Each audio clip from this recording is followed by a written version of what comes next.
Hello, everybody, and thank you for tuning in to another episode of the Get Ranked Movie Podcast, the show where we take a topic in pop culture, be it movies, television, video games, what have you. We take that topic and we give you our ranking of that specific topic. I am one of your hosts, Nick, and with me is my co-host, Cody. There he is right there. Hello. Looks a little different. I'm but still Cody. He decided to shave, which Yeah. is nice. He was The like, chin is visible for now. what's fantastic is he shaved, and I'm assuming was completely clean shaven, and already in like probably a day has more facial hair on his face now than I would have in about a month, and that's very upsetting. Yeah, it's just my upbringing. How many days ago was it you shaved? It's been over a week now, so it's not too crazy. Still much better than I could ever do. This is like a week here. No, it's a couple days. But anyway, yes, thank you for tuning in to another episode. As you heard at the top of the episode there, actually, if you're watching the video, no, you didn't, but audio you do. Yeah. We are doing the Tremors series. We were going to do this back in October when Shrieker Island came out, the newest installment, but we'd already kind of set. We had our episode for October that planned. week. We had Yeah, everything we kind slated out. Yeah, we for had once. it kind of ready, and so we decided, let's just save it and do it. We'll keep that. It's nice having a plan, so we don't really have to do too much work to figure out what we're Right. going to do for that week. So it was kind of nice knowing, after Treehouse of Horror, we've got Tremors, Yep. So and- continuing our Halloween horror month well into November. pretty much. But the Tremors series to me has always been more adventure thriller. It's a horror comedy. It's a comedy. Yeah. I mean, it's the horror. It's horror light. I mean, there are a I few wouldn't even call it. sequences. It's thriller. Yeah. Yeah, there's a few sequences we can talk about as we get into it in a little bit. That are horrific. That are truly, I think, sequences that are made to be horror, especially mostly in the first one. But from that point on, no, the series just became goofy Jaws parody, which is fun. So we can talk more about Tremors when we get to it. But before we get to that, I don't think there's really any news other than theaters are shutting down here again. Yeah, theaters are shutting down here. Theaters and movie theaters, which I don't know of any theaters that were still open back up. Here there was a few. Okay. I know. Yeah, there's at least one that was open around here. We had a couple movie theaters open, and I know, people had been going back to the movies, but now we're back to the shutdowns, and Hey. hopefully this virus goes away. It's gonna happen. People don't take it seriously. I was laughing all day last night. Not all day, I guess. I was laughing all last night of people online, being furious. This is horse shit. We have to shut down. How dare them make this? And it's like, yeah, I wonder why. Because you all have acted like it was nothing for Right. months now. Of course we're shutting down again. If you all would have taken it seriously the minute it started, guess what? We could have had a good year. But no, we didn't. But there was some good news about a week ago Saturday. That's right. The world didn't fall apart. And, I mean, that's about yeah. as much as I'll say. I don't want to get too political, but we'll just do a little happy dance real quick. Yeah, Happy dance, Cody. there's still a little bit of fallout, but we'll Yeah, but it's all bullshit, and it's not going to work. Happy dance, Cody. More than that. Get that leg up and happy dance. Do the splits as Cody sits there with his leg up because he had surgery. But yeah, so there's really no news, but we can talk the New Mutants, a movie I never ever thought we'd be able to talk about on this show because I never expected it to actually come out. I texted Cody when I was watching it the other day and said it's crazy that I'm sitting here actually watching New Mutants. I keep expecting a Disney executive to bust the door open with an assault rifle and tell me, turn that off. I was never going to get to see it. Yeah, it definitely the surprise release of the year. It did get a limited theater run. That was part of the contract with 20th Century Studios, 20th Century Fox, part of the buyout. And I think I got to say that was part.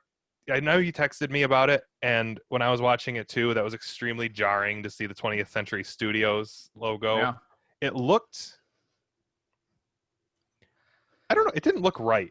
Like it's flattened. It's flattened. It looked more cartoony to me. I don't know what that was. I was just happy they kept the lights and they kept the fanfare. Yeah, the 20th That's 20th that's century 20th Fox, century, 30th century if you watch Futurama. You know, like I'm fine with them changing the name. Like that doesn't bother me. I like the fanfare. You know, like to me that's 20th Century Fox. Yeah. So I was happy they didn't change that. Yep. It's still recognizable. The studio is still around. I mean, 20th Century Studios is still going to continue to make films under that moniker. It's not going to be completely absorbed into Disney Studios or whatever they. It's just another flag of Disney. Yeah, and hopefully the movies they continue to make are not any more New Mutants movies. Yeah, because it wasn't good. It was exactly what I think we all kind of figured it was going to be, you know, based on all the problems with it and just all the shit we've known about it for 3 years now since it was filmed, you know. I didn't have time to finish it, and now I may not finish it. Well, how far are you? Right around the time where they're up in the attic with the lie detector. So probably 40 minutes in. You're halfway. I'd say at least finish it just to see how it ends, because the climax is really like the last. I mean, one of the problems is they save the climax, they save the action superhero shit until like the last 20 minutes, which sucks. Yeah, you get very little of the mutant stuff in what I've seen so far. You get like little glimpses of it, and which doesn't bother me because Josh Boone, who directed it and wrote it, he always said that his intention was to cross an X-Men movie with The Breakfast Club. So I'm fine with getting. I can totally see that. Yeah, I'm fine with getting half a movie where you're being introduced to these characters and getting hints of what their powers are and slowly building it out. But it's the fact that when the climax does come, it's over in like 20 minutes, if that. And it's a really lackluster climax. It's not scary, which is upsetting because it was always billed as the horror superhero movie. You know, like that was always the thing, it was going to be a horror film. It's not scary at all. There's nothing scary in this movie. There's some cool horror imagery.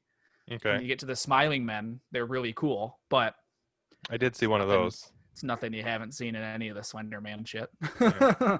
It's just those masks are creepy. Performance-wise, Maisie Williams is fine. Her accent threw me, but I think is that closer to her real accent, or is I don't know what was that? That was my echo. Okay. I don't know where is she. She's British, right? She's not Irish like the movie, right? Still beeping at you. There we go. Just trying to hit the mute button on it. No, I don't know where Maisie Williams is from. Her accent's good. It's a few of the other characters' accents are awful. What's the guy that plays Jonathan in Stranger Things? His Kentucky accent is atrocious. Yeah, that threw me a bit when he started talking. He sounded like it was just your most over-the-top, stereotypical, I'm a Southern dude, and we got to go and do this. It's like, oh, my Lord. The thing is, now I'm starting to picture him as like a budget Kevin Bacon. Don't you put that evil on Kevin Bacon. His accent in Tremors is flawless. And I will fight anyone who goes and gets that. I really, what's Anya Taylor-Joy, who plays the Russian chick, it's Ilana, I think her name is. She plays Magic. The character's name is Magic in the comics. Yeah. Her accent is iffy, but I think she at least pulls it off, like the character, really well. I think she's just a good actress anyway. I just finished watching her in on the Netflix show The Queen's Gambit, where she plays this chess prodigy, and it's awesome. Never did I ever think something about chess would be interesting and enthralling to watch, but damn it, they did it in 7 episodes and they knocked it out of the park, and she's really good in that. And so it was weird because I was watching that, and then New Mutants I watched, and it was like it was 3 years apart, but it was just kind of showing that she's always been good. First thing I ever saw her in, I think, was Split, Shyamalan's movie, and she's really good in that. So I haven't really seen her in anything where she's bad, but she's iffy in this, but she's the best, I think, of the bunch, because I think she kind of realizes it's ridiculous, especially because her character has like 400 different powers. She's got a little puppet dragon thing. She could make a sword. Her arm. She's Colossus's sister. It's just a nightmare. They should have did what they were going to do. They were going to have John Hamm in it as Mr. Sinister, and that would have been fantastic because it's John Hamm. Ooh, speaking of John Hamm, Tremors, Kevin Bacon. That's right. That's right. And I would segue to Tremors right now, but we have some Mandalorian to talk first. So hold that John Hamm for later. A little bit of Mandalorian, because again, I'm also behind on this. And then throw John Hamm in the pan. Kevin Bacon. Do you know where bacon comes from? No, I don't like bacon. So how dare you? I don't. That's always shut my it down. I'm not a big Shut bacon person. I always laugh. I mean, you don't see as much of it anymore. But back remember when it was like everything was bacon. The early 2010s, everything. Yeah. Bacon flavored chewing gum, bacon flavored ice cream, bacon and I just would Band-Aids. sit there, and I would just sit there and be like, "Y'all are crazy." I've never been a bacon person. And I mean, I read an article about how bacon became like the big thing. It was all a marketing campaign. Bacon used to be like the garbage part of food, or the garbage part of the pig, because it's so fatty. And they marketed it like the pork. It was the pork board marketed it so that nothing would go to waste, and they would have that. And they made bacon like the necessary breakfast food. And now sausage, it's all sausage. I like both. Yeah, I mean, I'll have some. That's why I like when I go to IHOP and they have the combos that come with both bacon and sausage. Yeah, see, I don't mind it. Like, I'll have it on like a hamburger or in stuff, but I've never been one to like, if I go like, let's say I go to a breakfast buffet, I'm not getting any bacon. It's just not. It's never been my favorite. So I always thought that craze was funny when I would see everything bacon. It's like, what the hell is happening? Yeah, that craze was a little wild, and that was a little bit much even for me. But I like bacon. Yeah. I also like Kevin Bacon as an actor. Again, perfect segues that we can't get to yet because we have to talk some Star Wars. Oh, let's talk, Mandalorian. Yeah, so we didn't have an episode last week because Cody was laid up, so we didn't get a chance to talk about episode 2. So when we talk Mandalorian, we're not really going to spoil anything. There's nothing really big in this one that we'll need to do a non-spoiler part about. But episode 2 was good. Wasn't great to me. I thought it was already back to, and no, it wasn't even because of the spiders, because Cody knows I hate spiders and get irritated that everything has to have spiders in it or spider-type monsters. Yeah. No, I just thought it was just another episode that seemed like filler. And again, I thought they said before that they were going to stop doing like the episodic stuff. At least this one, like going from 2, not having watched 3 yet, it seems like we're getting a little bit more because we really only get half of the voyage, or we only get the beginning of the voyage in episode 2 to continue on. And I'll tell you this, which isn't necessarily a big spoiler. It's nothing that's going to be like, oh my God, I can't watch 3 now. But 3, they get to their destination within the first 5 minutes. So you get the other part of that journey. Correct. They get to that journey within the first 5 minutes. So this episode 2 was purely just, to me, just seemed like filler. Was it entertaining filler? Yeah. I mean, even the first season, it was entertaining filler the whole season, basically, until you got the final episode. But was it cool? The X-Wings were cool. Yeah, that's what I was going to say. The part with the X-Wings and when when I texted you when the wings opened up, I literally out loud went, "Oh shit, you better run." Or fly away, and Cody and I were talking about this before we got in the air, but I hate all the shit last week of people. It's awful, Baby Yoda. He's a psychopath. He's a monster. He's committing genocide. What? Slow down. Okay, slow down. He's a baby. We know he eats frogs. He is a kid. Exactly. He's a child. He's called the child. Or Baby Yoda. He's a baby. Like, it's what they do. He doesn't know any better. He's literally is eating nonstop throughout this whole series. You watch, Cody, and you watch episode 3 from this past weekend. He's eating almost the whole episode. And not the eggs. They don't do that this episode, which whatever. But creature after my own heart. A lot of the episode, is him just eating. It's adorable. But I just thought that was dumb. But no, it just seemed like filler. And luckily, and we can kind of segue this into the 3rd episode, which again, I'm not going to spoil or really talk too much about because Cody hasn't watched it yet. But luckily, they course correct back with this episode and give the audience, I think, one of the best episodes of the whole series, if not the best so far. Okay. I don't know. The ending of the first season was pretty good. That's kind of where I'm coming down to, possibly, because I thought the finale of season 1 was pretty damn good. And the first episode of this season was really good, I thought, when they were going off with Space Timothy Oliphant, or Space Raylan Givens, whatever you want to call him. That one was good, but this one had some really cool world building. Okay. Had some really cool bringing together of Star Wars lore that we've already gotten in the past and bringing it into the show, which is really cool. Okay. They drop a name at one point at the very end. That's really cool. Yeah, I'm gonna watch it tonight. I mean, after we record, I don't got much. Yeah. I ain't got nothing else to do. There's not much more to say. I just think it's a good episode, and I'm hoping from this point forward, they're done with the kind of filler stuff of this and that, and maybe from this point on, they'll kind of get to where, okay, now at the end of the third episode, there is kind of a clear, here's where you now have to get because this person's here and that's where you need to go. And I'm hoping that will then be the next episode. It was also directed really well. Bryce Dallas Howard directed this one. Oh. And it's really good. She did one in the first season too that was good, but this one, she handles some comedy moments really well. The editing's really good. Yeah, it's a good episode. That's all I'll say because Cody hasn't watched it yet. All right. So yeah, and what I really wish though in the episode is that like halfway through, like because Baby Yoda's always eating, give him some bacon. That's exactly where I was going to go with that too, because I know we needed to make a bacon joke. Well, what would yours judging be? by my list, we're not even going to be talking about Kevin Bacon for a while.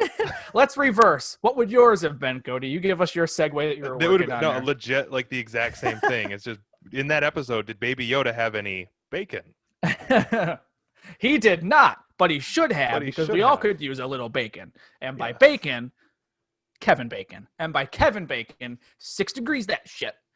Tremors. Friday the 13th, part 1. Yeah. Yeah, gets an arrow through the neck. Yeah, he does. Was that the one where they thought that it was like where people didn't realize what special effects were at the time and they thought it was a snuff film and they just killed Kevin Bacon? I don't know. People probably were freaking out because that was really revolutionary, that type of effect for that one. You know, Tom Savini kind of shot out of the gate with some really good special effects. But I know the movie Cannibal Holocaust was like that. You ever hear of that movie? Mm-mm. There's a movie from like 1980 called Cannibal Holocaust. It was an Italian horror film where this documentary crew went to like the jungles and were trying to film this tribe of, and they find out they're cannibals and they disappear. And so the movie is like this professor dude ever finding the film canisters, and then the movie is him watching it back, and you see what happens to these people. What happened is they were killed and eaten by these people, and they're really grisly, horrifying images. And it was really the first found footage movie. And so people truly did think that they killed these people for the movie. The director was brought up on charges and had to go to court.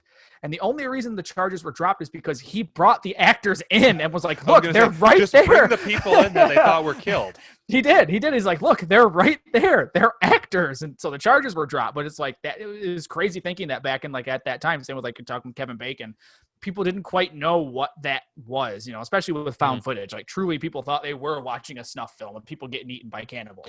100%. The first time I watched, I think it was Jurassic Park 3, when the guy got ripped in half by the 2 dinosaurs. I had no idea what special effects were, and I thought I just watched a person get ripped in half. Fun trivia fact for you. The guy that got ripped in half in the third one, or no, it's the second one you're thinking of, right? When they're on top of it, when they're hanging off the cliff. I don't remember exactly. It's been too long since. Right, when the guy's in the Jeep and his gun's caught on the netting, right? And the 2 T-Rexes come and one grabs his leg and pulls him up, and the other one rips him in half. Yeah, that's Toby from The West Wing. It's Richard Schiff. Okay, I thought you were going to say Toby from The Office. And it's Michael Scott ripping him in half. There we go. You know, because Michael Scott hates Toby, but you know what Michael Scott loves? Bacon. Yes, so we're going to talk some Tremors, a series that has been going on for 30 years this year. Perfection Valley, Nevada. That's right. This is a series that has always been near and dear to my heart. Cody can attest to this. I have loved the Tremors series for a long time. I remember making a Tremors movie at your house, in your yard. Yep. That was so awkward. Like thinking about like what we did and like the effects that we used. Hey, I would say we were pretty clever using black tubing that we had laying around as the graboid mandibles. As the mandibles and the what is it? The cootie catchers were the mouths for the tongues. Yep. Yep. Like I would say that was awful, but I would say we were clever in terms of how are we going to do a monster film, but no, it was my favorite. I loved it. I think because it was funny, the series, and because it was not necessarily really scary, because at that point I still didn't really like horror films yet. Right. It was but I liked them. Yeah. Because they did have some thrills. They were thrilling, but they were really funny and always had a really good sense of humor. Burt Gummer was always I love Burt Gummer. He always had the Cubs hat. Gotta throw that on. Do you remember? Well, it was Atlanta Hawks in the first few. The first few. It was really it's the newest ones. It's the newer ones. Like you change teams? No, I just changed hats. Mm-hmm. I still remember when we were. So I had driver's training a year ahead of you. Yeah. And I feel like I didn't tell you that the driver's training video was hosted by Michael Gross. And I don't remember if you did or not. I remember being very, very happy with that, though, because I just watched it as if it was Burt Gummer. Yeah, exactly. I mean, you have to. Hiram Gummer. That's right. Hiram Gummer. Yeah, that's right. We'll get to that. We'll get into that. But yeah, it's a series that's been going on for 30 years. It started as a, big, theatrical release series, and then from the second one on, we're straight to DVD. But it's a testament to how much fun they are and how good they are with effects and stuff, but I can't really say that because we'll get to it. But it's a testament to how fun they are and how good and entertaining the character, at least of Burt Gummer, is, that they were able to literally continue to where we just got the 7th one in the series, Shrieker Island, 30 years later. 30 years later, exactly. And so, like we said earlier, we thought with the new one coming out a few weeks ago, let's do Tremors. 7 movies. And since we waited, we can see where it falls on our lists. That's right, because we were, if we did it that week, we would have just did the first 6, and that's no fun for anyone. Okay. We want let's do Shrieker Island in there, especially because it kind of seems like an end. Yeah. And so we're gonna talk some Tremors. We're gonna talk some bacon. We're gonna talk some Shriekers. We're gonna talk some ass blasters, some dirt dragons.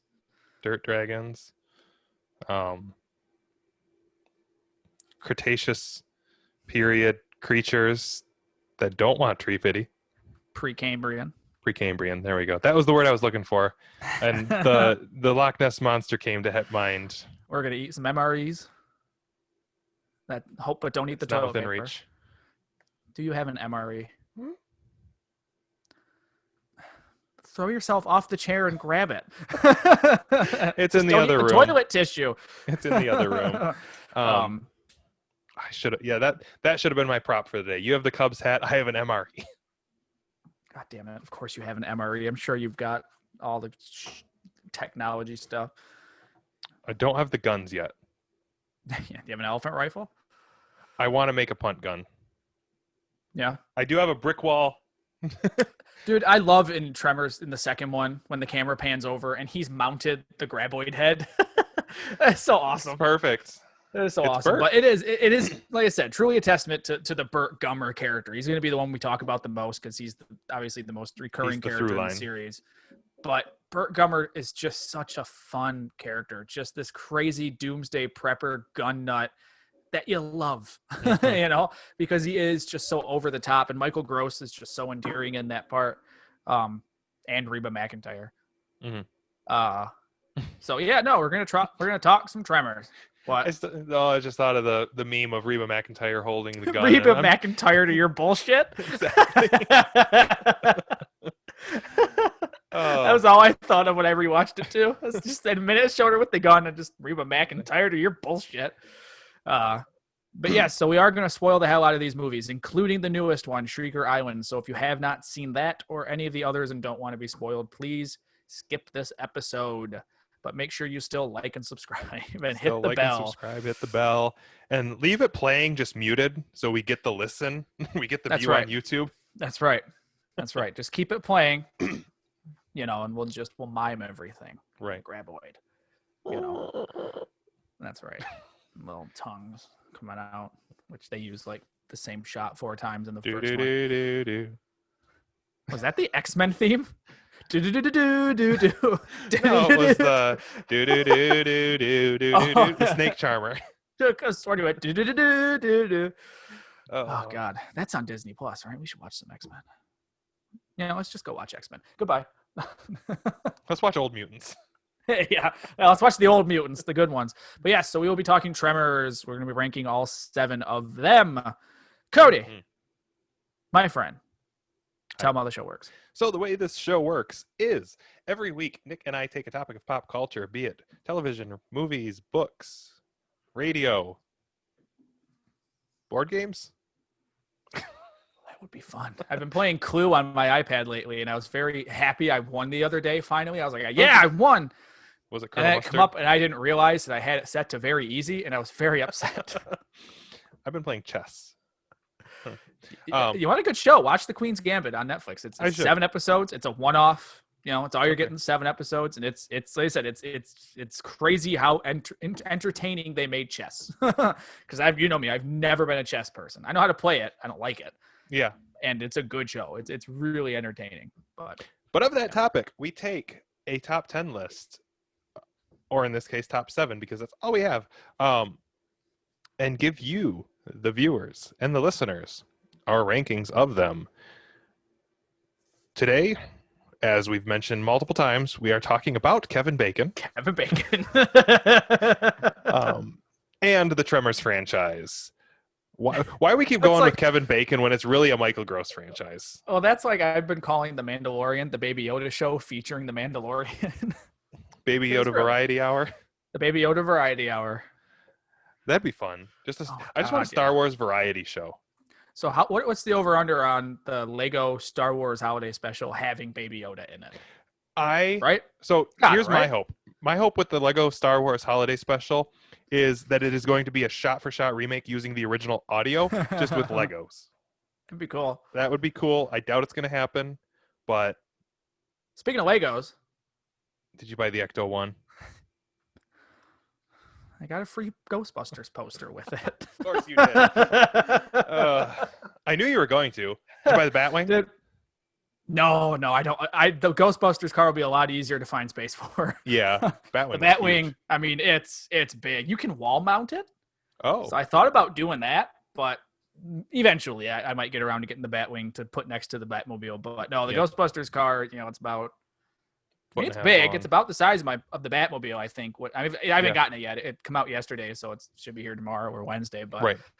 But yeah, I was gonna order it. I was legitimately considering getting it, but I don't have a spare $300 or $200 right now. $200, yeah, $199.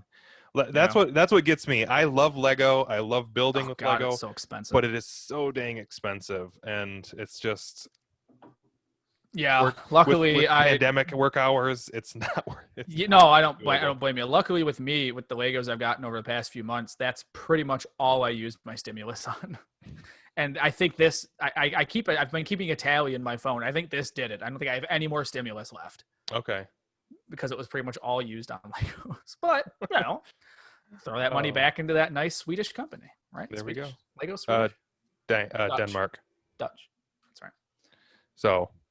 But yeah, no, and it came with a poster. It did come with a poster. I said for VIP members. Yeah, which I didn't know that until I put it in my cart and it said, "Oh, sweet." Yeah, it's a poster for Afterlife, right? It's for Afterlife. Yeah, it's the poster with the car in the field. Okay. Yep. But yeah, no. So, Tremors. It's been 2 weeks since Nick and I have talked, so it's just pretty much we're just off the rails at this point. The better joke for this episode for you, if I have a hat, should have been you should have just had a plate of bacon.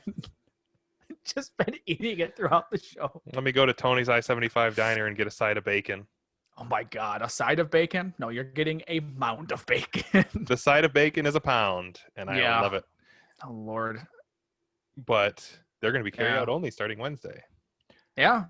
Yeah, we'll see if I'm still at work starting Wednesday. I haven't really talked about it yet. Yeah, because they did say we've been working half and half anyway, but their wording is if it can be work from home, you must work from home. Yeah. But we'll see. I've been set up like that for a while, and it's fine. Yeah, no, ever since June, we went back half and half. We were here half the time, or I'm at the office half the time. Yeah. Like today, I was home all day, working from home, which is nice. It is nice. I can throw some bacon on. Yeah. And let it go as I'm working. Yep. Chicky nuggies for me. Trying to remember. That's right. That's why Michael Scott burnt his leg or burnt his foot by stepping on George Foreman grill, because he likes to wake up to the smell of bacon. Kevin Bacon. Who wouldn't want to wake up to the smell of bacon? He's fantastic. Okay, so as Cody said, we're doing the Tremors series. We have 7 movies we're looking at today, and I believe I start. You do start. So, Nick, what is your number 7? I realize I have a paper cut, and I'm really upset about it. Ooh. You'll find it next time you use hand sanitizer. Good thing we're not using any of that right now in mass quantities. Dude, I went to the supermarket yesterday. We're back to this shit already. Did you just call it supermarket? No. Yeah, supermarket. No toilet paper anywhere in that store. I've been seeing We're already back to people losing their minds. And then you look to the left, and there's an entire section of hand sanitizer, none gone. And it's like, what is happening? Priorities, people. It's just crazy. We're already back to people freaking out that toilet paper is the thing they want to grab. I've been trying to go to the Rite Aid by me, and they've been out of hand sanitizer for like rubbing alcohol for like 3 weeks. Really? They have hand sanitizer, but I wanted rubbing alcohol. We ordered sanitizer and wipes in February. Yeah. For the office. We got it in August. That's how back ordered all that shit was. It's crazy. Yeah. Luckily we weren't there for the month, so it wasn't much of, we shut down. We didn't know we were shutting down at that point. We just knew we needed to be clean. Yeah. So just crazy how backward all that shit is. But we never had a shortage of bacon. And you didn't have to eat the toilet paper out of the MRE. That's right. The toilet tissue. All right. My number 7, my dead last Tremors film. This one's gonna be fun to talk about because it's just ridiculous. My number 7 is Tremors 6: A Cold Day in Hell. Okay, that's my number 6. Okay, what a piece of shit.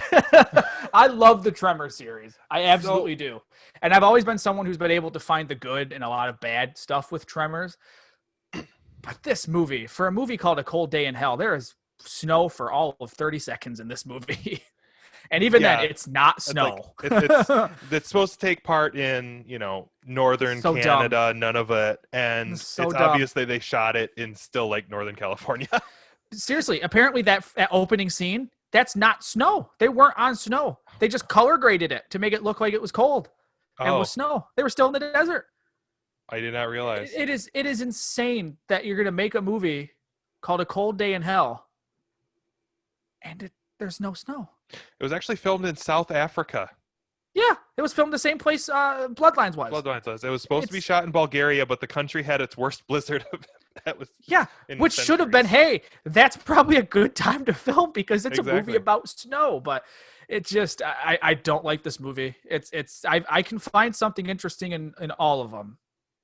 But this was the only one. I watched it when it first came out a few years ago, and I watched it again for this, and it was the only one of the bunch I truly just had no enjoyment from start to finish. My comment on that is I enjoy every one of these movies. Okay. There was none of these movies sucked to me.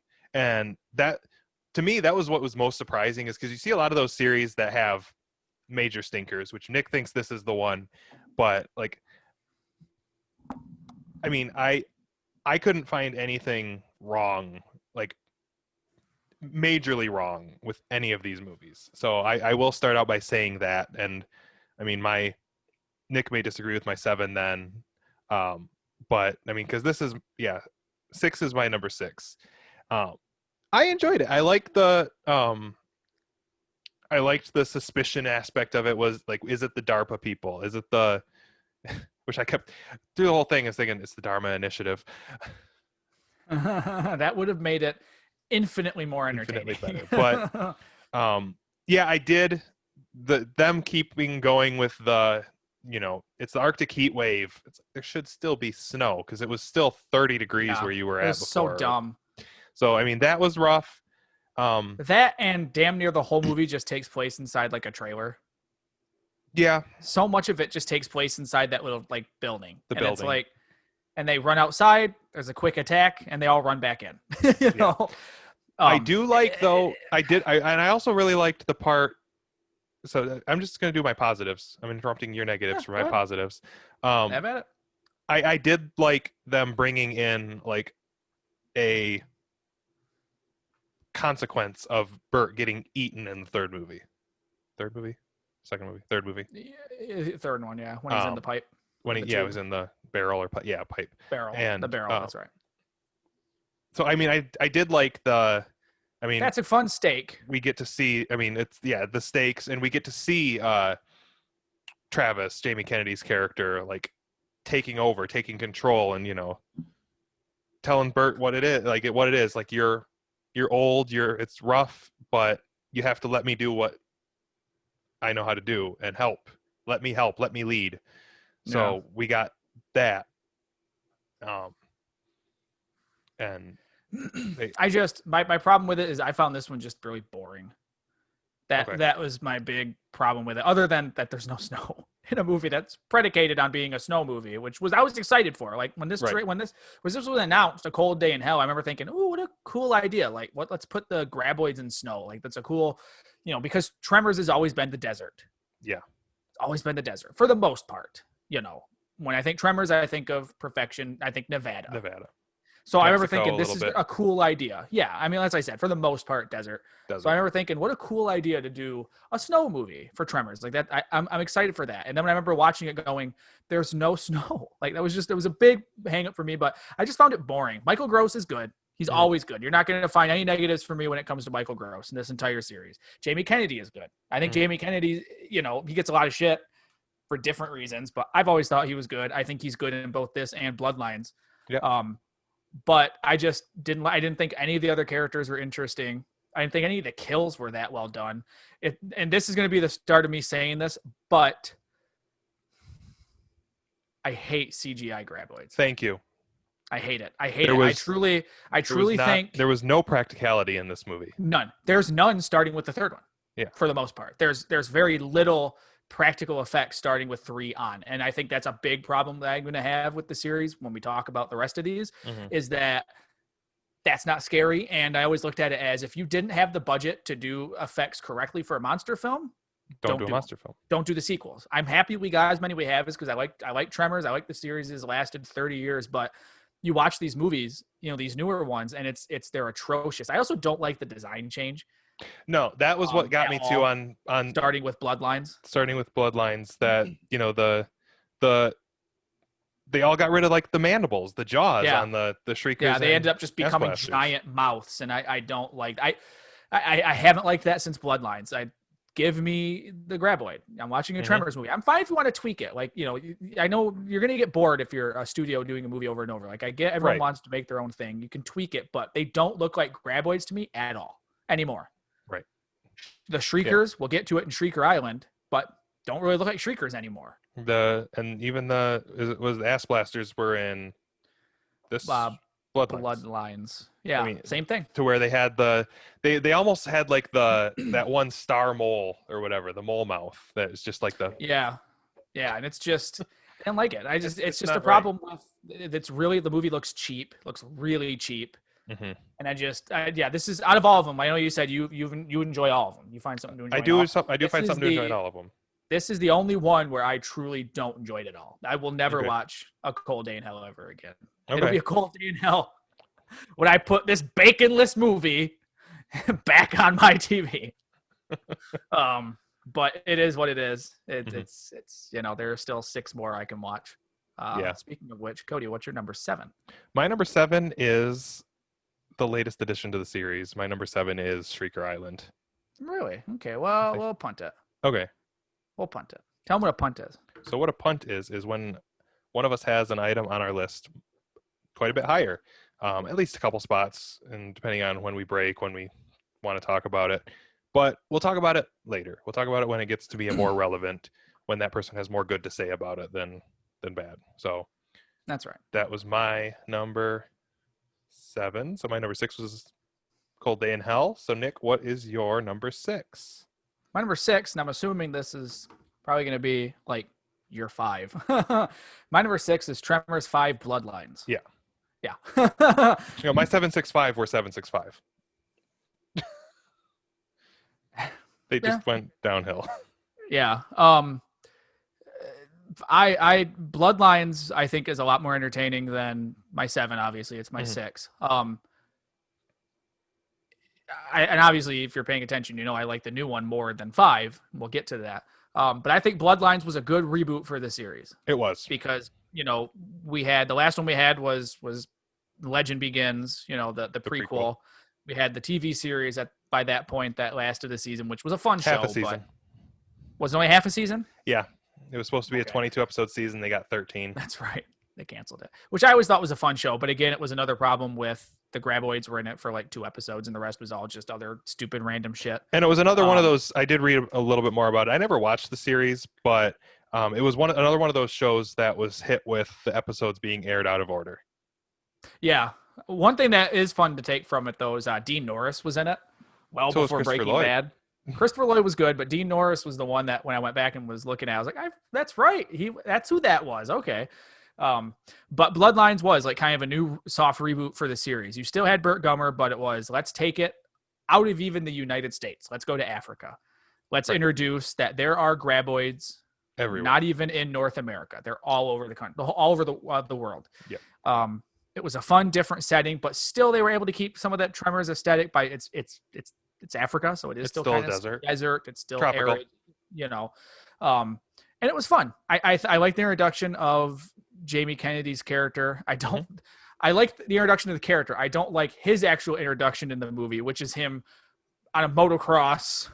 Clearly not Jamie Kennedy. Clearly a stuntman. Yeah, a stuntman that weighs about 30, 40 pounds lighter than Jamie Kennedy does. He does not look good. Every time I see someone in a movie that it's this awesome character and then they put on a motorcycle helmet, it's like, boom, stuntman. That's a good stuntman. That is the easiest way to cover up a stuntman is just motorcycle helmet.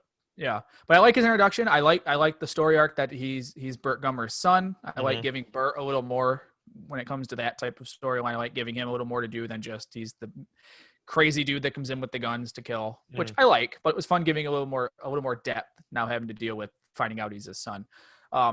This is where they start with the Graboid design changes. I don't necessarily like, but I think this one has some fun action sequences. I like how they ultimately defeat the Queen or whatever they call it. I think in this. It was the Queen, the big one. Like I like how they ultimately end up defeating it. But no, it's fun. Is it great to me? No, it's not. I was say, it's not bad. It's fine. It's watchable. Fine. All three of the new ones are fine. 5 is my favorite of the newer ones. Again, I do like the Jamie Kennedy experiment that they did there. I do like giving Burt like more humanity. Like you do see him, having a wife in the first one and then dealing with the divorce in the second one, but then so this brings him back to like a family person, a family guy. No. And then coping with dealing with the fling, and maybe this was a consequence of it, I guess. I love that it starts out where Burt Gummer's basically Bear Grylls for Graboids. That was fun. He's running a survivalist TV show, and of course hawking his goods as barbecue sauce or whatever it was. It seems like the perfect it was really good writing, because that makes sense. That's what Burt would be doing now. Well, because he documented everything on video as he did it before. Like he has the camera in the truck with him in 3 and it just makes sense. That's what he'd be doing, because that, what would he be doing? I mean, granted, in the shitty cold day in hell, we see him. He's running the general store in perfection. He's back. Maybe? He's back to being the manager, and it's the whole title deed thing. But I like that in this one. Like that seems like a good natural progression for Burt's character in 5 to where he would go on to he would use that fame and whatnot to get himself a TV show, like a survivalist type show. I thought that was fun. That was a really cool idea. And a good way to bring in Jamie Kennedy as the producer, or the filmer, the cameraman, whatever. Cameraman.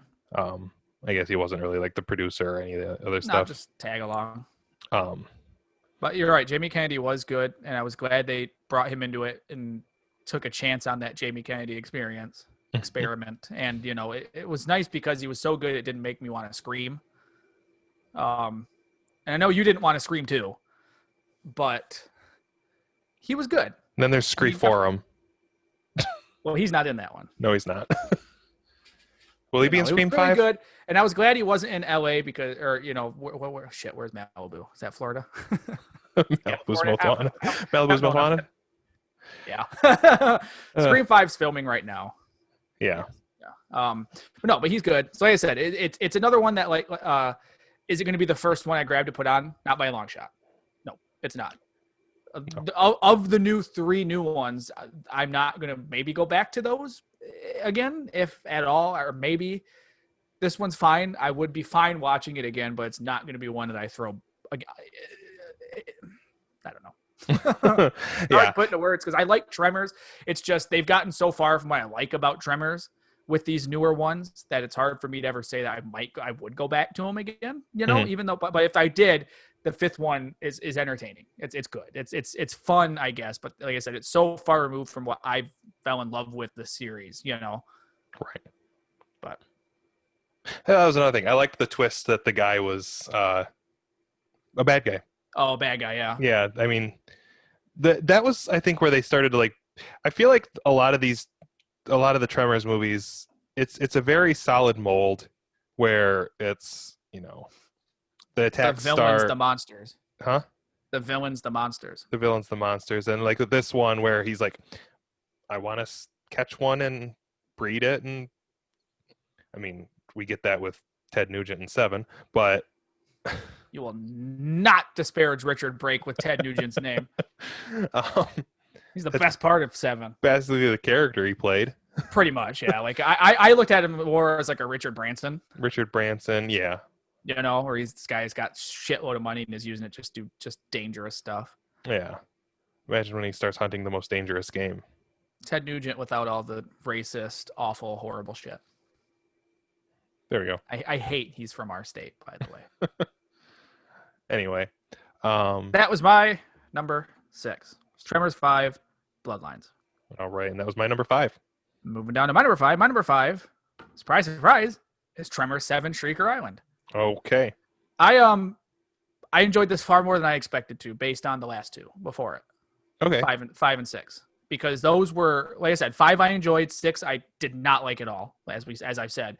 So going into Shrieker Island, it was one of those where I was like, oh god, all right, let's see if they can at least pull it out for this one. I was intrigued by the far different setting, going to the jungle, the full-on jungle. Like tropical actually island. Going to a jungle and not just a desert and calling it a jungle. Yeah. I like actor-wise, I like what's his face. I like Napoleon Dynamite far more than I do Jamie Kennedy. John Heater. See, I don't. I liked him. I thought his story arc worked better than any of the other Jamie Kennedy shit they did, to where he is someone who doesn't want to be in charge and lead, but by the end of that movie has to take that charge and goes through that character arc of, I need to do this because that's what I'm here for. Right. So I thought that was far more interesting. And I like him more than Jamie Kennedy. I like the character more. Was it stupid? Yes. Yeah.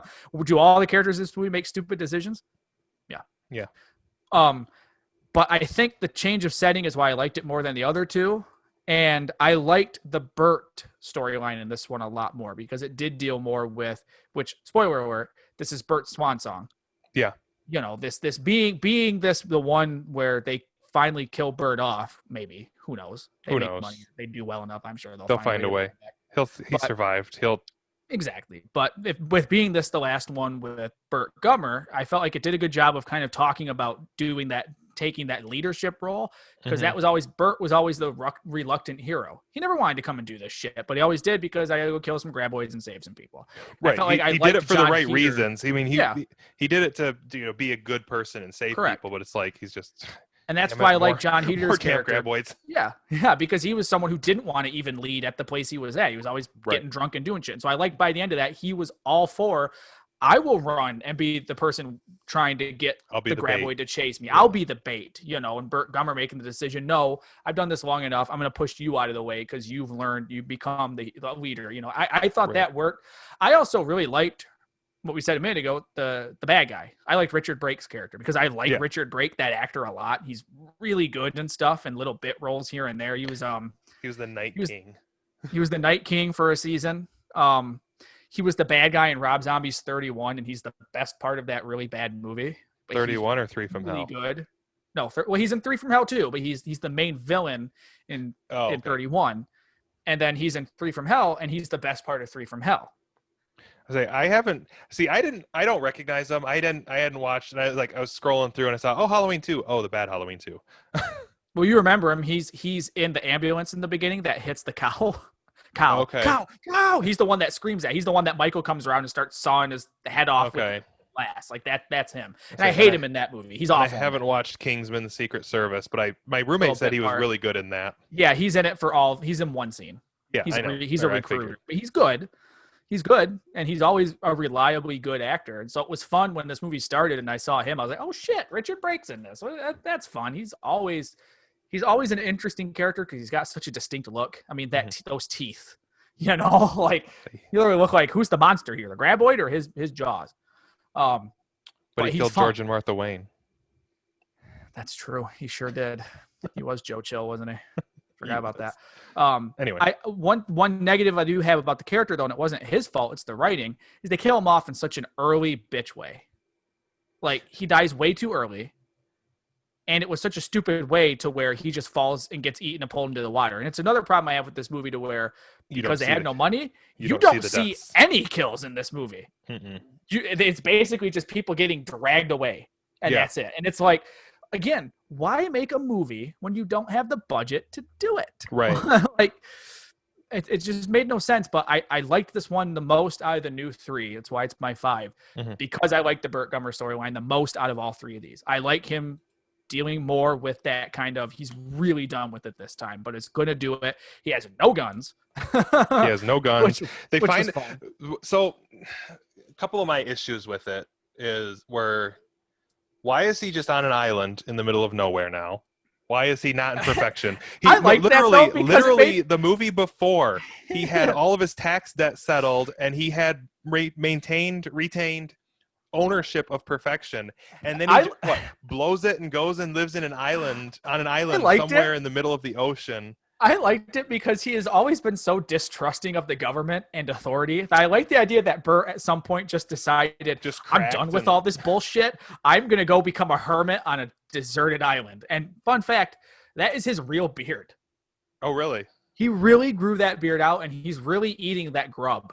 He really did that. But that beard is real. He grew it out from that. Yeah, I mean, Michael Gross. I liked it. I thought he was good. I liked this. I thought this one had the best side characters too. Not even just John Heder and him. I liked the woman who was Jamie Kennedy's mom. Okay, yeah. I thought Carolyn she was Langrish. I liked the other female character. I don't remember the character's name, but she was on Orange is the New Black. I thought she was really fun and good. Her acting felt, I don't know if it was the writing or her acting, but all of her lines felt so forced. Like I'm gonna guess based on, because I've seen her on Orange is the New Black and she's really good on there. I think it was the writing. Cause I was not feeling her acting in this show, in this movie. It's really forced to make her like a badass. Yeah, like they really force it, I think, but I thought she did well with it.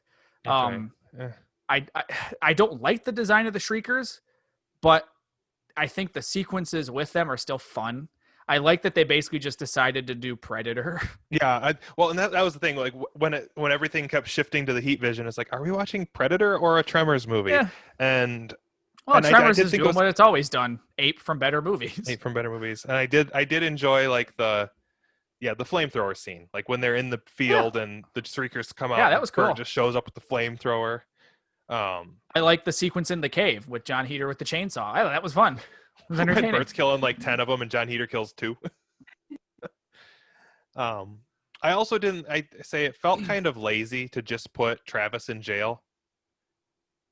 I know it was to get out of Jamie Kennedy not being able to be in the movie or not wanting to be in the movie, whatever that reasoning was. But apparently it was I think if I remember, he couldn't be in it. He was doing something because he apparently had said he had posted like the day the movie come out support for it and that like he was excited for it and stuff. So I think if it was a bad reason, he would not have done that. Right. It had to have been he was filming something or whatever because they would have. Like why wouldn't they? This movie's about him meeting that woman, the mom. Do you know what I mean? So he was filming Scream that 5. didn't bother me. That'd be cool. It'd be cool if they found a way to bring him back. What else is Jamie Kennedy doing these days? That's true. That's very true. Well, he is still wanted in Malibu. But I just think, I don't know. I liked the setting. Was I let down that there's no sequence in the water? Yes. Because you finally have a movie that's a tropical island setting. Well, then it would just, again, perfect be opportunity Jaws. Jaws sequence. I mean, Tremors has always been Jaws in the desert. They've always aped from other movies. Like we said that. Tremors 2 is Jurassic Park with raptors. Yeah.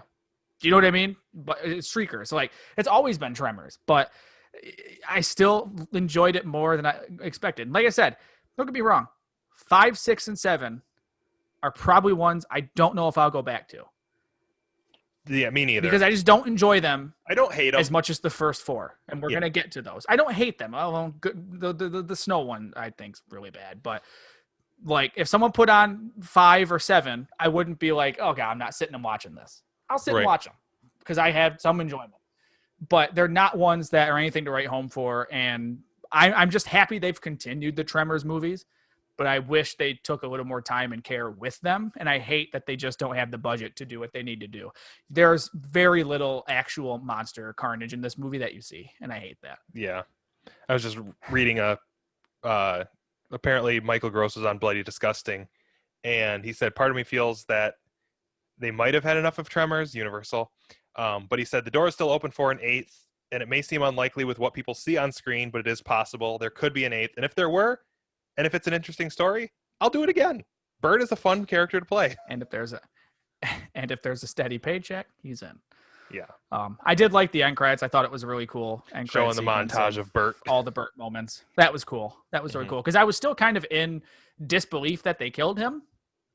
I remember thinking like, okay, he's going to come out from behind somewhere. He's not actually dead. But then when the credits started and it was a montage of Bert, I went, oh, okay, no, he's dead. Yeah. It's okay. Because they've done that so many times in the series where you think somebody's dead and then they're not. Or like exactly. But yeah, so let's call this the middle of our list because this is where we separate the men from the boys. The good Tremors from the less good Tremors movies. I would watch again to the ones I just am fine with not watching again. So in the middle-ish of every episode, we like to take a little ad break for our audio listeners. So for those listening on audio, we will be right back. Hi, video people. This is bonus content. And we're back. Holy shit. So I was just going to jump right back to audio listeners didn't get to hear you die. Start choking on my spit because it's not COVID. I'm just incompetent of breathing and having saliva at the same time. Welcome Usually back, he's got everybody. The beard to catch all that. My soup catcher. What was that? Yeah, Firefly. You shaved off your soup catcher. Disgusting. I like to save food for later.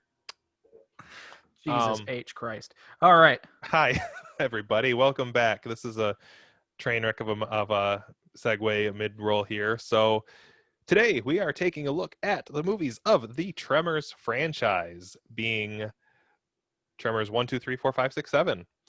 Actually, 1, 2, 3, 4, 5, Cold Day in Hell, and Shrieker Island. They actually don't say 6 and 7 on the posters for those two. So I just wrote the numbers on my list. I didn't actually write out. Have too so far. It's just that's all it is. 5. Because I mean, it's simple. It's not like Halloween that has 12 different timelines. I remember the titles anyway. You know, honestly, this is such a short list, and I know my order. I remember my order anyway. I didn't even need to write it down in front of me to have. But exactly, yeah. All right, so I think it's. So you started. Boom, boom, boom, boom, boom. Yeah, because my number 5. Yeah, because it would have been your 5, which my number 5 was 5, which we had talked about already. So moving down to my number 4. My number 4 movie in the Tremors franchise is Tremors 2 Aftershocks. Punt. Okay. All right. Moving over to my number 4. Fittingly enough, my number 4 is Tremors 4, The Legend Begins. Punt. All right. Moving down to my number 3. Fittingly enough, my number 3 is Tremors 3, Back to Perfection. Mine is as well. So this is where we begin the bad CG Tremors era of them wanting to continue the series, but not really getting the budget. Because we'll talk with Tremors 2, but Tremors 2 still got a fairly good Tremors budget. 2 has a decent amount of practical effects, and it was a direct-to-DVD movie, but got the budget of an actual theatrical movie, which is really originally set crazy. to be a theatrical release. Yeah. They just had issues Correct. with the distribution and just which is why it looked good, which is why it looks like a good theatrical movie that just went to DVD.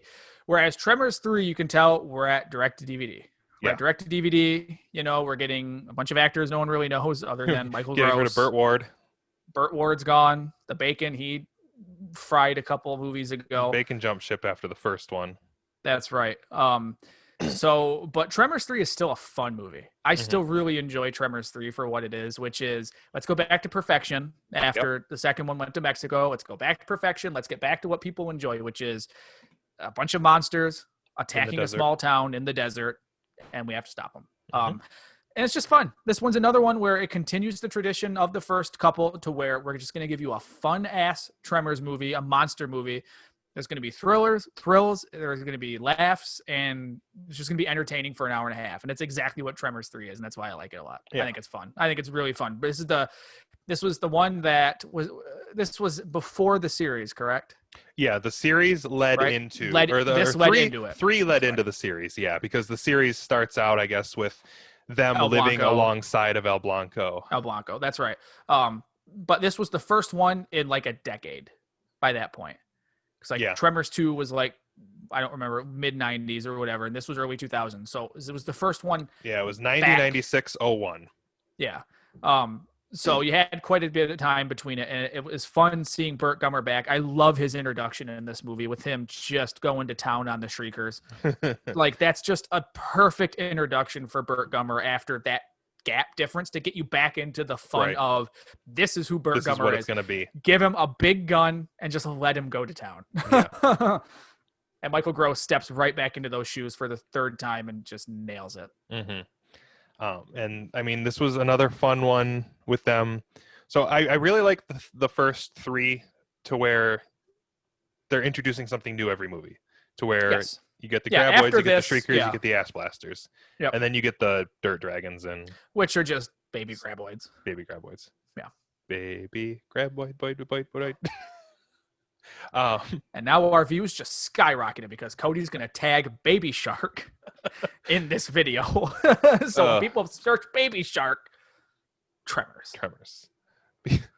But no, so, and even with how bad the CG is, I do like the design of the ass blasters. I like they're cool. The first time you see that, when you don't know what's coming around that corner, when you think it's just another Shrieker, and then you see like the fin on the back and the wings and the longer beak, the beak, and like it's that awesome. It is an awesome reveal, even though the CG is subpar. It's less than desired. What's the less than desired?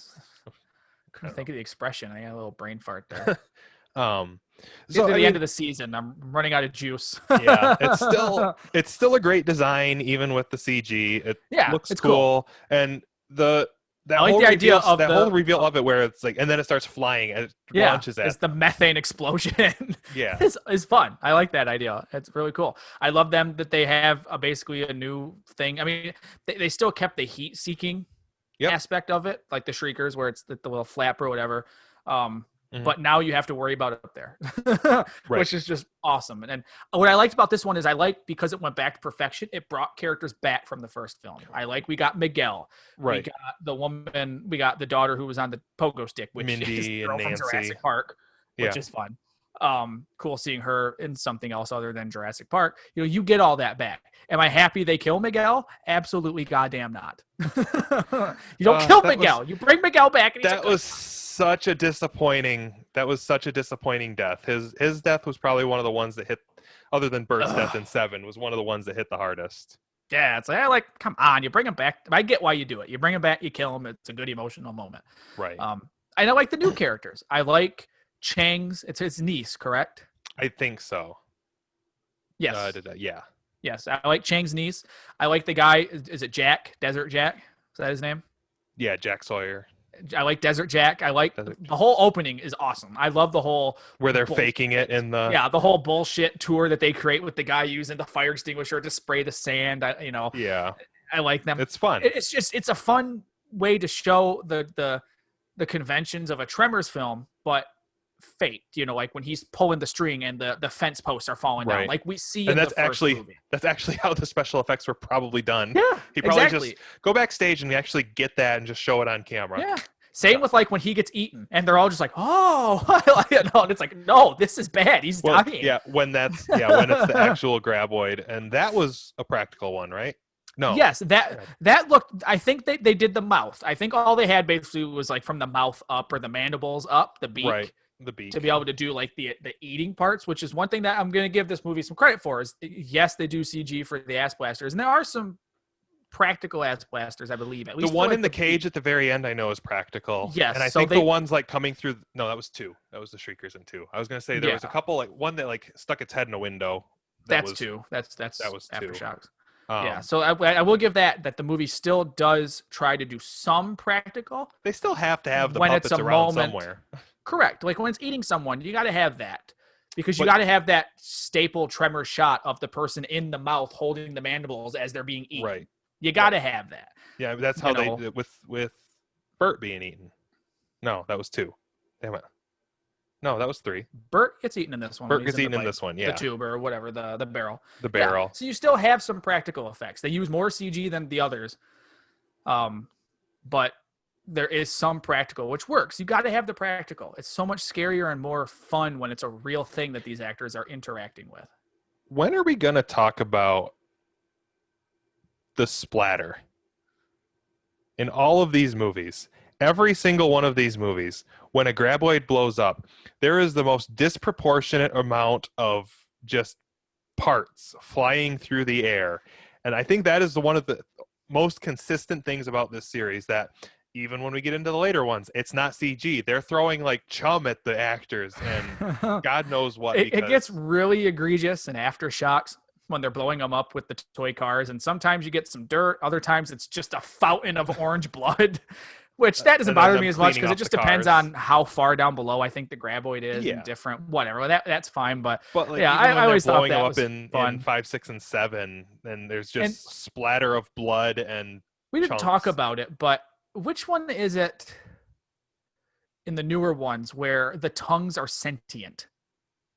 Is that 5? I believe that was 5 where they could separate. That was dumb. That was dumb. I'm just going to say it right now. That was a dumb decision. The tongues, I hate that decision of we're going to let the tongues be another creature. No, the tongues are scary because they grab you and pull you in. That's horrifying. Part of me has always like had that thought though, that yes, the tongues are attached, but I do feel like there is a level of sentience to them to where... I agree with that. Yes. Okay, so I guess I'm wording it wrong because I agree. Yes, I've always looked at them as there is some sentience to them because they are like... but I meant I don't like that they can be... Correct, independence, where they can be shot off the graboid and still come after you. I don't like that. That isn't fun to me. I like the idea that like in the first one, when it gets attached to the truck and they pull it out of the graboid, it's dead. It's dead. It's done. Yeah. That's it. You can use it. You can scare people with it, like the one guy does. Yeah. Massive graboid with detachable and independent tentacles was in Bloodlines. Okay. But I just like this one because it's fun. It just gets back to the basics of Tremors, which is we're going back to perfection. It's the desert. they have a new thing they got to fight. Like you said, this is the last of the introduction of something new in the series. Right. Other than detachable tongues, but that's nothing crazy. And baby graboids. Or a redesign, exactly. But the baby graboids are still a graboid, just smaller. This was a whole new life cycle of the graboid, like they talk about in the one. You've got the graboid, Shrieker, that births ass blasters. They birth the eggs, graboids, That's we have the full life cycle there. Which was cool to get all that. I just glanced over my other screen again, and I do have one more thing just to complain about in general about the Tremors series. Yeah. Specifically the posters and box art. I know. Why do they have teeth? I don't know. Every single one of them on the box art, they have teeth. And they don't have teeth like in the posters, but I think if you looked at a picture from the first one when the tongue's attacking, I think they have little teeth. The tongues do. Yeah. And that's what's on the poster. No, for some of them. Which one are you looking at? Which poster? Because the poster for the first one, that's the tongue. Just the tongue. Why is it so big? I just think for dramatic effect, but I've always looked at the poster for Tremors you look right at it, that's the tongue right there. You can see it's got the little side. It's got the spikes coming out the back too. And so the tongues on that are not that size in the movie. That's right. That's exaggerated, but they do have some teeth. And then just look, I hate the complete collection's got the shitty, awful graboid from the new ones. The many teeth one, stupid. Just so dumb. Anyway, Kevin Bacon back. That was just another thing. I was looking at the posters, and it's like, for years I always wondered what was with that. But then I really looked at him. I remember one time I was like, it's the tongue. Okay, I get you. It's just they don't have that type of teeth. Well, the poster for the poster for Aftershocks, it legitimately 100% is the graboids, and it looks like the Langoliers.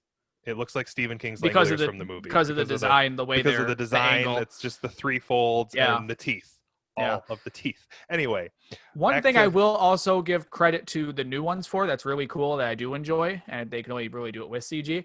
I do like in the new ones when the graboids do their big, they're always spinning as they come up. That's the whale cool. Jumps. The whale jump with them spinning when they come up out of the ground. That's a cool idea. I just wish the design was the original graboid. Right. But Tremors 3 is fun. I like Tremors 3 a lot. I was really happy with it. That was right around the height of my Tremors love was when this one came out. I think that's when I started getting into it was when 3 came out, because I remember watching 1, 2, and 3 back to back when I first got into it because of Nick, obviously. So you're welcome. It was you're welcome. Definitely. Yeah.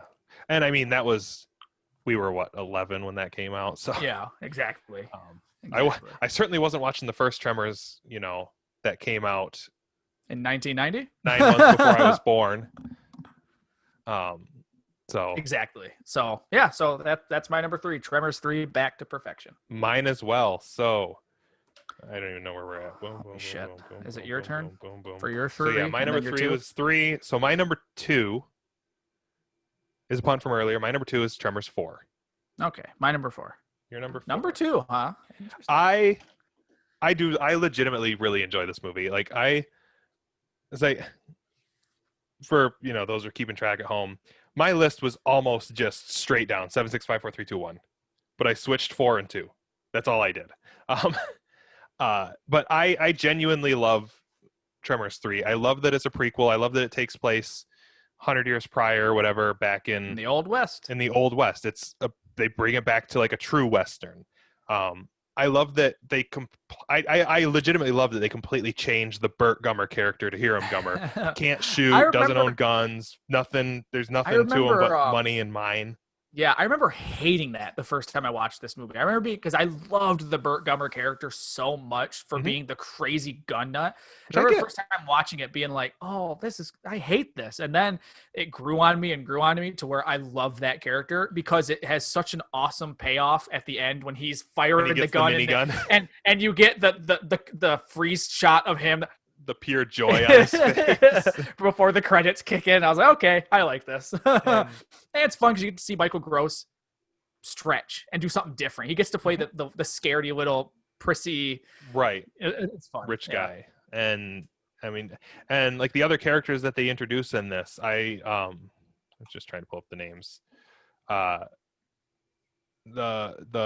Is it Juan? Yeah, Juan Padilla, the yes, the Spanish guy.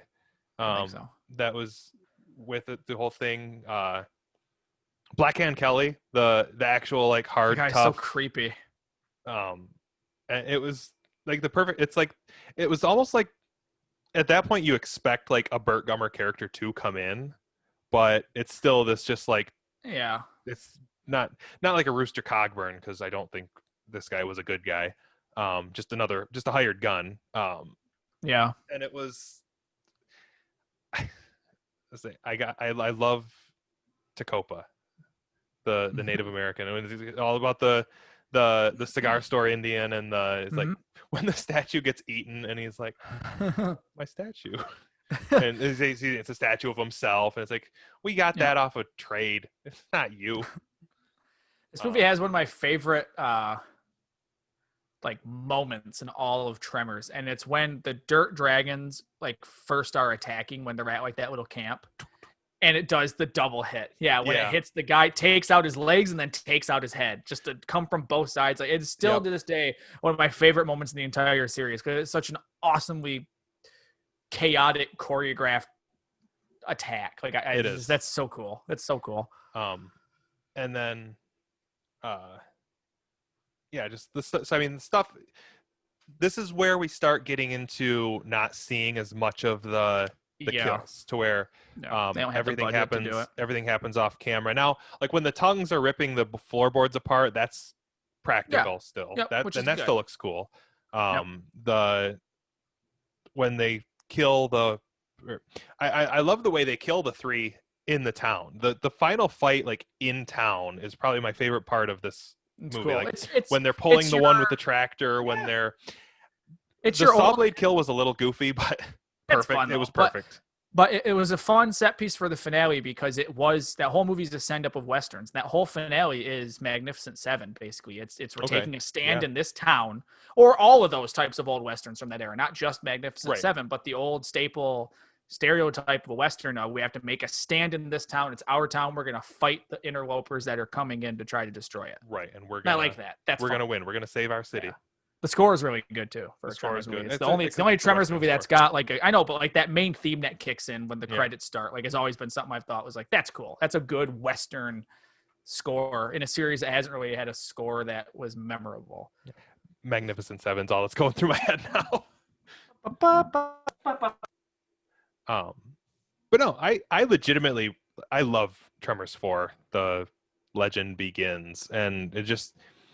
There was one thing that I had forgotten, and I was thinking about it during. I was like, why did they not know this in the first Tremors movie that all this happened? And then there's that one line: "We're never going to tell anybody about this. We're not going to scare people away from coming into rejection or perfection." When they finally changed it to perfection to the name, it's fun. It's my number 4. I've always thought it was a fun change and a breath of fresh air to kind of change up the mold for a little bit, Yeah. And this was after the series was canceled too, so it was kind of them being like, "Oh, let's just do something different." Here lies old Fred. We called him that because he was old, and his name was Fred. Such an awkward scene, and then it is tied up by Burt giving the nice prayer at the end. But or Hiram. Burt, whatever. Burt, Gummer. Either one. So yeah, my number 2, Tremors 4. Good deal. Yeah, it's my number 4. I like it a lot. All right, my number 2 is where I lose a lot of people. My number 2 is Tremors. Well, I mean, that's my number 1. I mean, yeah. I get it. And I'll get into my reasoning as to why, just say it now, as to why number 2 is my favorite when we get to it. But how dare you do such a disservice to Kevin Bacon? Hey, I like Burt. I almost said Burt Ward. I like Robin more. Yeah. Burt Ward. God damn it. Fred Ward. No, I honestly, truthfully, growing up when I was watching these, I always did like the character of, I can't remember his name. Val? Like Fred. Oh, no, Fred Ward's character. Earl. I always liked the character of Earl more than Val. So I get that. I do get that too, because Earl was kind of more it's the goofy one. The goofy one, and then he turns into the crotchety old guy into which he is. I mean, Fred Ward's like in his mid-50s, you know what I mean? Like he's not young. That was the fun thing about the character is he was the old guy of the two. But I will say any given day, one or two could flip to be my one or two. Okay. Like it truly is that way. But when I really sat and I was looking at my list, because I had number one at my number one, like, because like I always say every week, I do a knee-jerk reaction list, and then after rewatches, see where shit falls. And after rewatching these and whatnot, I sat and I really thought to myself, what is my favorite Tremors movie? What's the one I've seen the most? Okay. And it's the second one. But I love the first one to absolute death. And it's my number two, so it's not like it's my seven. Yeah. You know, it's not awful. Like, it's not awful. Cold Day in Hell. Well, and looking at like my top four could switch anytime. Like I put number four. I put number two at my number four, and it's a travesty, but we'll get to it. Well, we're talking about number one now. We're talking about Tremors. It's a good opening to a horror comedy series, and we get big budget. We get big practical effects. I love watching the behind the scenes of how they do the graboids and how they do so cool. The underground and like puppets. It's just cool. Big puppets. And I still want one. I want one to mount on my wall. It'd be fun. It'd be fun. It'd be really cool. But it's just this is the one that started it all. It introduced the characters, introduced the monsters, introduced the rules. You know, what a great idea that, you know, is it Jaws in the desert? Yeah, it is. It absolutely is. But that's fine because they ended up making their own thing with it. They ended up spinning it off into a thing where they have plenty of more. Jaws did sequels, and it's just more sharks. Yeah. Tremors did sequels and up in the ante to different monsters. Jaws, but it's a shrieker. I'm sold. Give me Robert Shaw chasing it, and I'm fine. That's better than Jaws 3D any day. Yes. Oh God, yes. Or no, absolutely. But with Tremors, like it was just such an awesome idea that like one of the best moments of the movie is in the beginning when Earl and Val are driving and they see the old guy up on the tower or whatever, and they're like, what the hell is he doing up there? And they say, the doctor says he died of dehydration. Like, what the hell are you saying? He went up there and he died of thirst. Why didn't he come down? It's such an awesome, intriguing idea of like, why would anyone do that? Exactly. And you realize throughout, like, if it was, on first watch, like, what the hell is happening? You realize, oh, they're under the ground. And an even more awesome reveal is when you think it's just the tongues. You think it's just the snake. Like, what a great idea that, like, that's all you see at that point. So then when you do get that great moment of the graboid burst, the huge puppet, which it could have done with some miniatures too, I'm not sure, but the big ass graboid bursts up by the ground. It's like, nope, just one big one. It's an awesome reveal, and it's so much fun. And like we said earlier, it's a horror comedy, but it's much more of a thriller comedy. I mean, the music is full on just fun. It's never a scary. And what I was gonna say earlier, when it comes to scary, there are truly only like a couple scenes in this movie that I think are truly like horror scenes. And for sure, the one is the one with the doctor and his wife. If there's a scary scene in this movie, it's that one, because that one is truly a horrific scene with him pleading for his wife as he's being dragged under the ground. It's the first time you really see that, because when you saw the farmer die, you didn't see him go under. You just saw you don't see it around the sheep. Yeah, the dirt busts up in the air and then he just drops out of sight. This one, you're actually seeing the guy getting pulled under the ground, and then same deal. It's the first time you see the tongue when it comes up by the ground at her. And it's a great moment. I always love the shot from far away when you just see the headlights rise and then just, it's like, oh, how cool. That really gives you a sense of the size of it. Yeah. It's like, ugh. But it's just a fun movie. The characters are what makes it an entertaining ass movie. All the way down to even the side characters. I mean, you've got Victor goddamned Wong. Which he shouldn't have died. No, it hurts every time I watch this movie when they kill Chang. Every time. Just kills me that they kill Walter. He's just such a fun, and they kill him so early. Yeah. Like there's still so much of that movie left when they kill him. It's like, kill the kid. He doesn't need to live. Oh. And we get this is the first time we get the awesome shot of it going underneath the porch and the boards. Yep. And I was thinking it was in one. Say one was the only one I didn't rewatch, but now I'm having trouble actually remembering. Yeah. Do we see it shoot through a ditch in one, or like under a bridge in a river? Or was that not until actually 4? I think that's 4, because in this one, it dies when they jump into the ravine and it hits the concrete wall, and that's what kills one of them.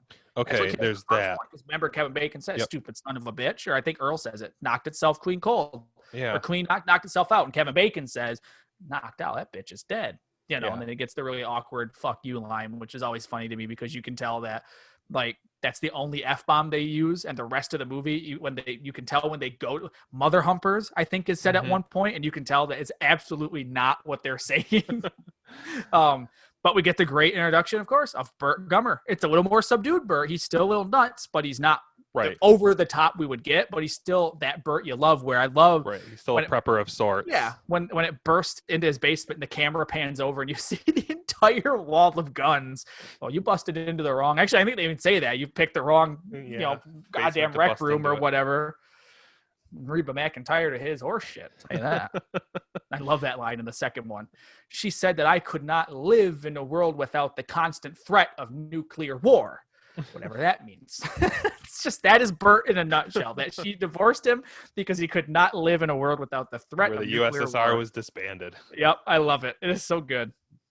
And I love the finale, like when they're all going through the desert on that tractor, and then the final kill being they run it to a cliff and it just busts through, and we get that gruesome, grotesque falling onto the rocks and just splattering everywhere. Explodes from the impact. Gross. Which, for having like high exoskeletons that you see in the other movies, the tranquilizer darts just bounce off and bend, and the gunshots do nothing. It pops like a water balloon when it lands. It's still fun. It's still gross, cool. It's monster movie, I love, though, again, another instance of the movie being fun and not scary is, think about how fun a sequence it is when they're trapped on the rock and they have to pole vault. Yeah. From rock to rock. What a great shot. What a great sequence. It's just a fun moment. And Kevin Bacon is really good, and everyone's firing at all cylinders. And that's why it's so upsetting that they didn't pick up the TV show that they filmed like a year or two ago with Kevin Bacon.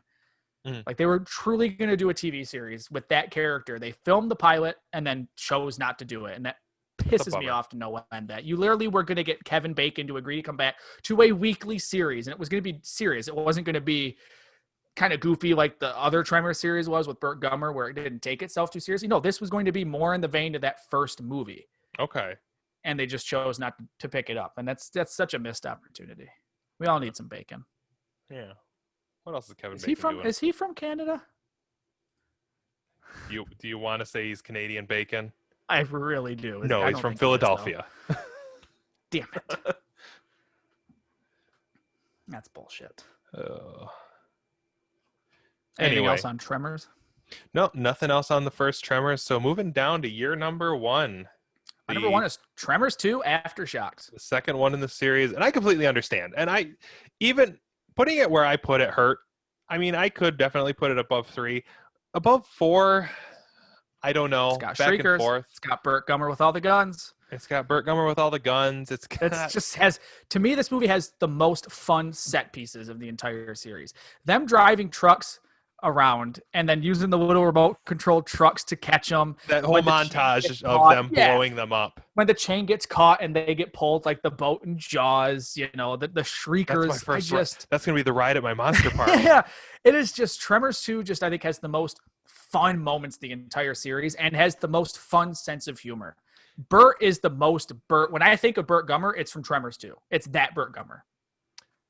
Yeah, I'd say Tremors 3 got the most laughs out of me as I was rewatching them.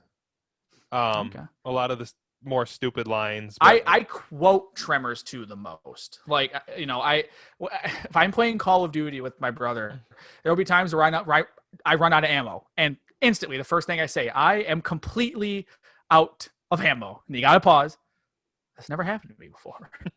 And instantly, what's great is my brother knows what I'm saying. Same with the other quote. I feel I wasn't given the need to know information. And same deal. Like, my family knows what it's from because I watch Tremors 2 all the time. And I just think it has the most fun moments. I mean, the sequence where they have to run and hide and Burt jumps in the tractor you know, and they're doing the like that roaring sound. He just goes, "Shut up!" and just screams at it. It's so good, and then them jumping on each other to get to the top. It's the so horrible the CG awful. on that. The CG. So for I'll give you that. For how much practical effects they did use. So when it's like a close up shot, when it's the raptor scene when they're walking through the store, and it's the puppet, and but although there's one shot where you can clearly see the wires coming from the back leg down under the ground. Oh well, I won't fault it because you know what, they used a practical effect and it looks cool. Yeah, I mean, I would have preferred stop motion to the CG that they used. The CG is bad, but the CG is bad, especially when they're climbing on each other. You can almost even see like the green screen artifacts around them. I know it looks bad because of the CG, but that is such a ridiculous moment that I love it. I love that they're smart enough to just go full cheerleading tower pyramid just to get them, and it's got some violent shit when that guy gets his leg just completely in the window. Eaten. That's violent and gory as hell. Yeah, that's a fun sequence. I had forgotten about that part, and at first it's like, oh, he's just joshing her, and it's like, and then you see the blood splatter behind him. It's like, oh, wait, this is the real one. Yeah, I feel like I thought somebody had done that, like faked getting eaten in one of them. But yeah, it's well, Melvin does in the first one. He's getting eaten by the tongue. But no, I just, like I said, when I sit and I think, what's the one that I've watched the most? What's the one that if I'm going to watch a Tremors movie, I'm putting in first? It's Tremors 2 because it, to me, it just has the most fun moments of the whole series. I love Tremors 2, and I wouldn't feel bad if you wanted to move it higher, Cody. I wouldn't hold it against. I'm gonna bump 3 down one. So 2 is my number 3 now. It's just so good. I love it. I love the Shriekers. Is this movie Jurassic Park with? Yes, this was the one Tremors decided we're gonna ape Jurassic Park because that's come out and it's huge. Let's do that with Shriekers instead of raptors. Right. Absolutely. But I think it's fun. I like the change of setting. I like it's still kind of desert, but you got a lot more green. You know, you got the hills and stuff. Yeah. I also used the quote when he shoots the one with that big ass gun and it just goes through everything into the truck, and he gets the line, "Oh, I didn't know. How was I supposed to know?" I say that a lot too with certain shit. I'll be playing a game with my brother and something will happen. Like, I didn't know. How was I supposed to know? All right, settle down, Burt Gummer. It's just great. I love Tremors too. It is my favorite of the series, hands down. I love the first one, but the one I watched the most, the one I grew up watching the most, because I had the VHS and I always took it whenever we'd travel, like to family, need something to watch. I'm gonna put Tremors in. Yeah, I just think it's fun. I think it's just a blast. I get it, and so that's our list. I mean, that's right. Such a great franchise as a whole. There were some not as good movies, but I mean we're in the straight to DVD sequel game at this point, and I think the next thing that'll happen is maybe they'll reboot it for theaters. Maybe Blumhouse will get it from Universal or something. It'd be kind of cool to see them reboot it and do a new big budget. Start over. Do you think? No more Burt Gummer or do a Halloween, and Burt's dead by this point probably because of the continuity, but do a Halloween and say, here's Kevin Bacon back. Okay. Fred Ward's still out there. Is it 5 or 6 where the one girl is Kevin Bacon's character's daughter? His daughter. Yeah. I think that was 6. That was 6, Hell. yeah. Which, when they were saying that, it's like, he's going to make cameo. Just somebody, like, show his picture on a desk or something. But we didn't even get It's the Sean Connery Crystal Skull moment. Yeah, exactly. Camera pans down, but it's Kevin Bacon. So yeah, that is our list for this week of the Tremors series. It is a really fun series. It's one that's been near and dear to my heart for a long time, and I know Cody's too because I turned him onto it. He had no choice. Cody, let's talk Tremors. We're gonna do it. And I hadn't watched the last 3 until this week. Yeah, I watched them when they've come out.